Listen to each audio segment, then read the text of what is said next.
দলিল রেজিস্ট্রেশন সহ সকল ভূমি সেবা এখন অনলাইনে পাওয়া যাবে এবং অনলাইনের মাধ্যমে সকল ভূমি সেবা কার্যক্রমগুলো প্রদান করার নিমিত্তে সরকারের পক্ষ থেকে জরুরিভাবে পদক্ষেপ গ্রহণ করা হয়েছে। এবং সরকারিভাবে যে পদক্ষেপটি নেওয়া হয়েছে সেই পদক্ষেপের মূল উদ্দেশ্য হচ্ছে দলিল রেজিস্ট্রেশন থেকে শুরু করে অর্থাৎ নতুন যে দলিলগুলো হবে প্রত্যেকটা দলিলই এখন অনলাইন প্ল্যাটফর্মে বা অনলাইনের মাধ্যমেই তৈরি হবে এবং অনলাইনে দলিলের সার্বিক তথ্য সন্নিবেশিত থাকবে। এবং পূর্বে যে দলিলগুলো হয়েছিল প্রত্যেকটা দলিলও বা সেই দলিলের তথ্যগুলো এখন অনলাইনে পাওয়া যাবে। আর এটা করার জন্য সরকারের পক্ষ থেকে মূলত বেশ কিছুদিন ধরেই ব্যাপক আকারে বা ব্যাপকভাবে কিন্তু বিভিন্ন কার্যক্রম গ্রহণ করা হলেও এই পদ্ধতিটি কার্যকর করার জন্য বা বাস্তবায়ন করার জন্য খুব একটা সহজে কিন্তু সরকার পারছিল না, যার কারণে সরকারকে বারবার হোঁচট খেতে হচ্ছিল এবং তারা যেন সফল হতে পারে এবং সফলভাবে যেন পূর্বের দলিলগুলো সম্পূর্ণভাবে অনলাইন প্ল্যাটফর্মে বা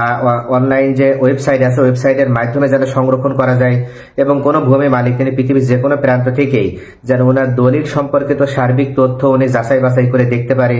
এমনকি ওনার প্রয়োজনে উনি দলিল যে কোনো সময় ডাউনলোড দিতে পারবে বা দলিলের সার্টিফাইড কপি উঠাতে পারবেন। এই ধরনের কার্যক্রম যেন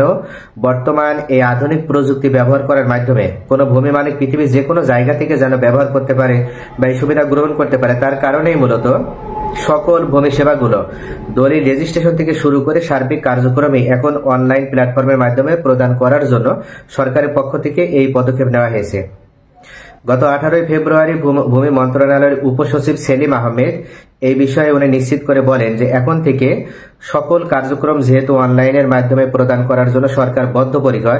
যার কারণে দলিল রেজিস্ট্রেশন কার্যক্রম থেকে শুরু করে এবং পূর্বের যে দলিলগুলো অ্যানালগ পদ্ধতিতে হয়েছিল সেই দলিলগুলো এখন অনলাইনের মাধ্যমে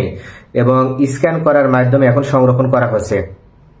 এবং এই ক্ষেত্রে যদি কোনো সমস্যা পড়ে বা কোনো সমস্যা যদি ভূমি মালিকদের সামনে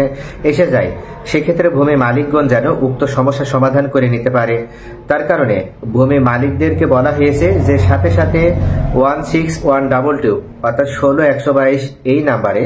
যোগাযোগ করার মাধ্যমে ভূমি মালিকদের যে বিষয় সমস্যা হচ্ছে সেই সমস্যাটা ওনারা এই কল সেন্টারের মাধ্যমে ওনারা সরাসরি ভূমি মন্ত্রণালয়ে যোগাযোগ স্থাপন করার মাধ্যমে ওনাদের সমস্যা তুলে ধরতে পারবে এবং প্রয়োজনে সমাধান কিভাবে পাবে সেই সমাধান ওনারা জেনে নিতে পারবে। এবং মনে রাখতে হবে এটা সপ্তাহের নির্দিষ্ট কোনো দিন চালু থাকবে এরকম না, সপ্তাহের প্রত্যেকটা দিনই এটা চালু থাকবে এবং 24 ঘন্টায় এই কল সেন্টারের মাধ্যমে ভূমি মালিকদেরকে সেবা প্রদান করা হবে। তাই কখনো যদি আপনার দলিল সংক্রান্ত কোনো বিষয়ে কোনো কিছু জানার থাকে বা আপনার অনেক পূর্বের দলিল হারিয়ে গিয়েছে, নষ্ট হয়ে গিয়েছে, আপনি খুঁজে পাচ্ছেন না, সেই দলিল উঠানোর জন্য যদি আপনার কোনো তথ্যের প্রয়োজন হয় তাহলে আপনি ইমিডিয়েটলি এই কল সেন্টারে যোগাযোগ করার মাধ্যমে আপনি সার্বিক তথ্য জেনে নিতে পারবেন।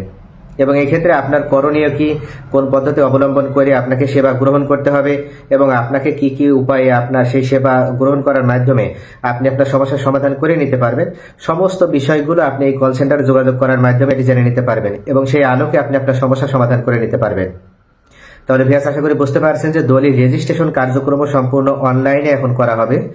এবং পূর্বে যে দলিলগুলো অ্যানালগ পদ্ধতিতে হয়েছিল সেই দলিলগুলো সম্পূর্ণ অনলাইনে আর্কাইভ করে বা অনলাইনে স্ক্যান করার মাধ্যমে সংরক্ষণ করার ব্যবস্থা করা হচ্ছে।